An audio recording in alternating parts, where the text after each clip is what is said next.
Hello, hello! Bienvenue sur Jésus Talk. Avons-nous le droit de pécher si Jésus a déjà tout payé pour nous à la croix? Aujourd'hui, nous allons aborder cette question qu'on s'est peut-être tous déjà posée une fois dans notre vie, ou qui nous a déjà été posée. Si ce n'est pas le cas, ça pourra toujours te donner matière à répondre si un jour tu te retrouves dans ce cas précis. Cette question est d'autant plus d'actualité que nous vivons aujourd'hui dans une société où on veut nous inculquer des valeurs contraires aux valeurs de Christ. Une société qui nous répète sans cesse une seule chose. Fais ce que tu veux, sois qui tu veux, sois toi-même. Tu es libre, tu es ton propre maître. On veut nous faire croire que nous sommes maîtres de notre destin, que nous sommes nos propres dieux, que nous sommes les seuls responsables et finalement créateurs de notre vérité et que nous n'avons de compte à rendre à personne, pas même à Dieu. Et c'est dans cette société, ce climat de fausse liberté, que même parmi les chrétiens, cette question se pose. Si tout est pardonné à la croix, pourquoi se priver? Après tout, Jésus a dit sur la croix, tout est accompli. Alors pourquoi faire des efforts? Je crois en Jésus, je suis sauvé, non?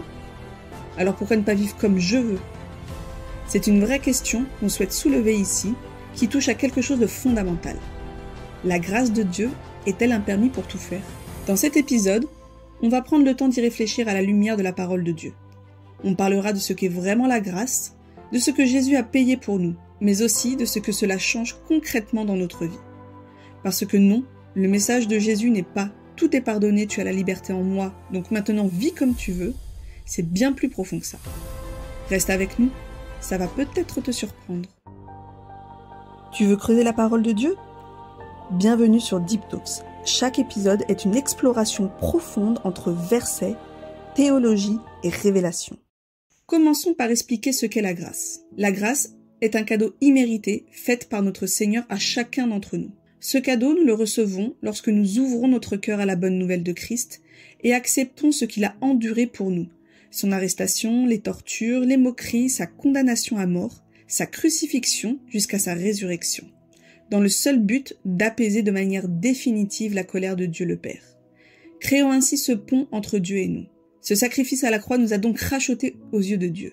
Nos péchés sont couverts par le sang de Christ, et Dieu le Père, quand il nous regarde, ne voit plus nos péchés, mais voit son Fils. 2 Corinthiens 5, au verset 21, illustre bien cela lorsqu'il est dit « Le Christ était sans péché, mais Dieu l'a chargé de notre péché. Ainsi, nous, grâce au Christ, nous devenons justes devant Dieu. » D'ailleurs, si tu veux approfondir ce thème, nous avons déjà fait un podcast centré sur la grâce. Nous t'invitons à l'écouter ou à le réécouter. Ainsi, la grâce ne se mérite pas. Elle s'accueille. Nous pouvons nous efforcer toute notre vie de chercher le salut par nos œuvres sans jamais y parvenir. Car, comme cela a déjà été abordé dans d'autres de nos podcasts, la loi, la justification par les œuvres ne sauve pas. Mais c'est la grâce imméritée donnée par Jésus qui sauve. Donc si nous ne plaçons pas notre foi en Jésus, nos œuvres sont vaines. Éphésiens 2, versets 8 et 9, en est un bon rappel. En effet, c'est par la grâce que vous êtes sauvés, par le moyen de la foi. Et cela ne vient pas de vous, c'est le don de Dieu. Ce n'est pas par les œuvres afin que personne ne puisse se vanter. Et dans ces cas, si nos œuvres sont inutiles, car le salut vient uniquement de ce que Jésus a fait pour nous, pourquoi ne pas pécher? Regardons ce que nous dit l'apôtre Paul dans Romains 6, des versets 1 à 10, dans sa volonté de corriger une mauvaise compréhension de la grâce. Certains vont dire « Vous avez reçu de Dieu ce qu'il donne gratuitement. Alors continuons à faire le mal pour que Dieu soit encore plus bon pour nous ?» Certainement pas. Nous sommes morts pour le péché. Alors, comment pouvons-nous continuer à vivre dans le péché? Vous le savez bien. Quand nous avons été baptisés pour être unis au Christ Jésus, nous avons été baptisés pour être unis à sa mort. Par le baptême, nous avons donc été mis dans la tombe avec lui. Ainsi, comme le Christ est ressuscité des morts par la puissance glorieuse du Père, nous aussi nous pouvons mener une vie nouvelle. Oui, nous sommes devenus un seul être avec le Christ, parce que nous sommes morts comme lui. Alors nous serons aussi unis à lui en ressuscitant comme lui. Nous le savons, ce que nous étions autrefois a été cloué avec le Christ sur la croix. Ainsi le pouvoir de notre nature pécheresse est détruit, et nous ne sommes plus esclaves du péché. En effet, quand quelqu'un est mort, il est libéré du péché. Nous sommes donc morts avec le Christ. Alors nous croyons que nous vivrons aussi avec lui. Nous savons cela. Le Christ est revenu de la mort, et il ne mourra plus. La mort n'a plus aucun pouvoir sur lui. Quand il est mort, c'est au péché qu'il est mort, une fois pour toutes. Maintenant il vit, et sa vie est pour Dieu.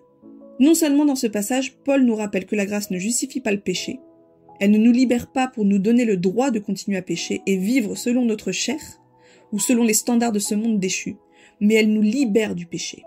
C'est une nuance importante à retenir. Lorsque nous accueillons Christ dans notre cœur, que nous accueillons sa vérité, elle nous transforme. La conviction que le Saint-Esprit met en nous nous éloigne des mauvaises actions que nous pouvions autrefois avoir.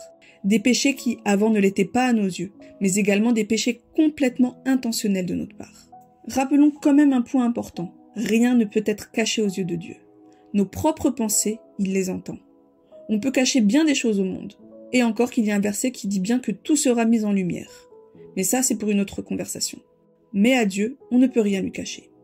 Et s'auto-rassurer en se justifiant avec cette phrase « Dieu pardonne de toute façon » ne fonctionne pas, car Dieu voit au cœur. Es-tu sincèrement désolé, meurtri de ton péché, de ton attitude, de ta pensée ou de la parole que tu as pu avoir? Ou te répètes-tu juste cette phrase comme un mantra, pensant qu'en le disant tout est effacé, alors que ton cœur même ne veut pas changer? Ne soyons pas naïfs, ce genre d'attitude, de se penser libre de péché sous couvert de la grâce de Christ a des conséquences. Que cela soit au niveau spirituel, relationnel et à tous les niveaux finalement. Hébreux 10, versets 26 à 30, dit « En effet, si nous continuons à pécher volontairement après avoir connu la vérité, alors il n'y a plus de sacrifice pour enlever les péchés. Il ne reste qu'une chose, attendre avec peur le jugement de Dieu, et le feu violent qui détruira ceux qui s'opposent à lui. Celui qui refuse d'obéir à la loi de Moïse est mis à mort sans pitié quand 2 ou 3 témoins le prouvent. Alors pensez à cela. Celui qui méprise le Fils de Dieu, celui qui ne respecte pas le sang de l'Alliance, ce sang qu'il a rendu pur, celui qui insulte l'Esprit Saint, qui donne la bonté de Dieu, cet homme sera puni encore plus sévèrement.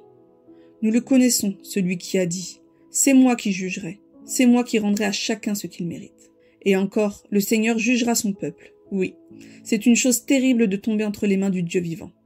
Ce passage puissant met en lumière que pécher délibérément revient à mépriser le sacrifice que notre Seigneur Jésus-Christ a fait pour nous à la croix et ses conséquences terribles.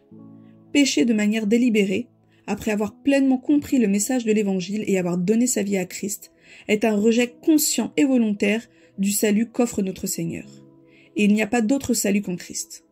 Si nous rejetons délibérément Christ, nous rejetons le seul moyen que Dieu a prévu pour le pardon de nos péchés. Voilà la signification du verset 26 de ce passage. Attention, ce passage ne signifie pas que si nous péchons, nous perdons notre salut. Nous continuerons tous à être des pécheurs durant notre vie terrestre, car c'est dans la nature profonde, la nature adamique de l'homme.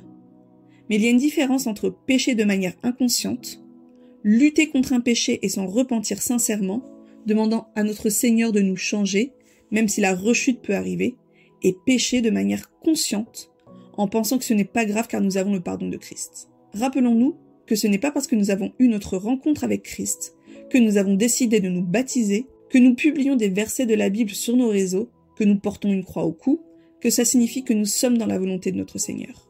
Il faut vouloir faire un examen de soi et accepter que Jésus mette en lumière des choses qu'il veut travailler en nous. Dans toute la Bible, de nombreux passages nous appellent à la vigilance. Comme la parabole des 10 vierges dans le livre de Matthieu au chapitre 25, des versets 1 à 13, ou encore le verset 41 dans Matthieu 26 qui dit « Restez éveillés et priez pour pouvoir résister quand vous serez tentés. L'esprit est plein de bonne volonté, mais l'être humain est bien faible. » La vigilance spirituelle doit être constante. Chaque jour, nous devons crucifier notre chair et mourir à la croix avec Christ. Chaque jour, il nous faut prier pour recevoir le discernement, cultiver le fruit de l'esprit. Chaque jour, il nous faut nourrir notre relation avec Christ par son esprit, afin de le laisser nous transformer, nous parler, nous corriger et nous convaincre des choses à changer ou à abandonner, parce qu'elles ne sont tout simplement pas en accord avec ce qu'il attend de nous. Et justement, ce chemin de transformation, nous ne pouvons pas l'accomplir seuls, car notre chair est faible. Jésus le dit lui-même, sans lui nous ne pouvons rien faire. Rien, ni les choses les plus simples, ni les combats les plus profonds. Le simple fait de respirer vient de lui et est déjà une preuve de sa grâce envers nous. Dieu ne nous a pas simplement sauvés et laissés livrer à nous-mêmes.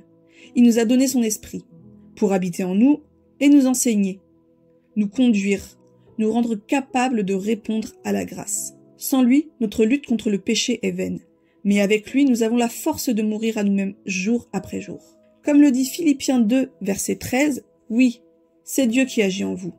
Il vous rend capable de vouloir obéir et de faire ce qu'il attend de vous. Mais attention, cette transformation n'est pas une contrainte ou une chaîne. C'est au contraire une source de joie et de liberté. Si nous obéissons alors même que nous sommes déjà sauvés, c'est par amour. Jésus a dit dans Jean 14, verset 15, « Si vous m'aimez, gardez mes commandements. » Nous n'obéissons pas pour être aimés de Dieu. Nous obéissons parce que nous le sommes déjà. L'obéissance n'est pas un moyen de gagner sa faveur, c'est une réponse à sa faveur. Ce n'est pas une obligation légale. De toute façon, Dieu ne nous oblige à rien. Mais c'est un acte d'amour, un fruit d'une relation réelle avec lui. Suivre Christ, c'est découvrir la vérité qui libère vraiment. Jésus l'a dit lui-même, « Vous connaîtrez la vérité, et la vérité vous rendra libre. » Dans Jean 8, verset 32. Cette liberté, ce n'est pas faire ce que l'on veut sans limite, mais c'est être délivré du péché, des mensonges et de la culpabilité. C'est vivre pleinement dans la paix et la joie que le seul Jésus peut donner en obéissant sincèrement et volontairement à celui qui nous aime d'un amour parfait et infini. Le Saint-Esprit ne nous pousse pas seulement à vouloir faire le bien, il nous donne aussi la puissance de l'accomplir.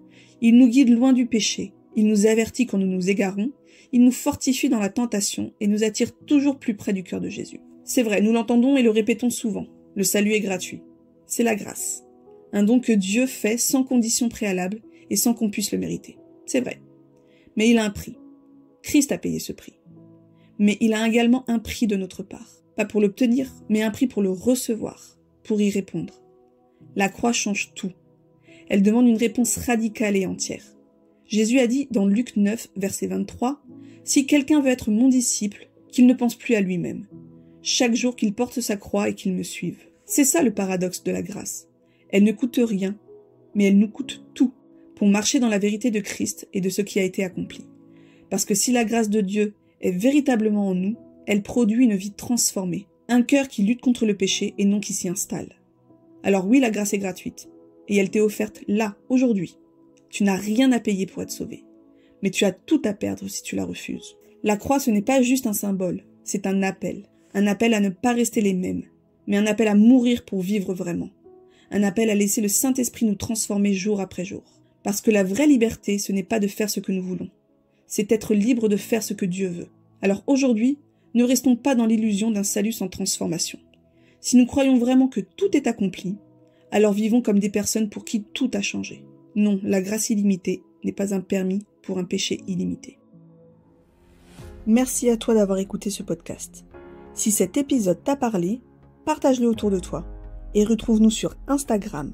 On t'aide à aller plus loin avec des contenus qui nourrissent ta réflexion et ta foi. Sois béni.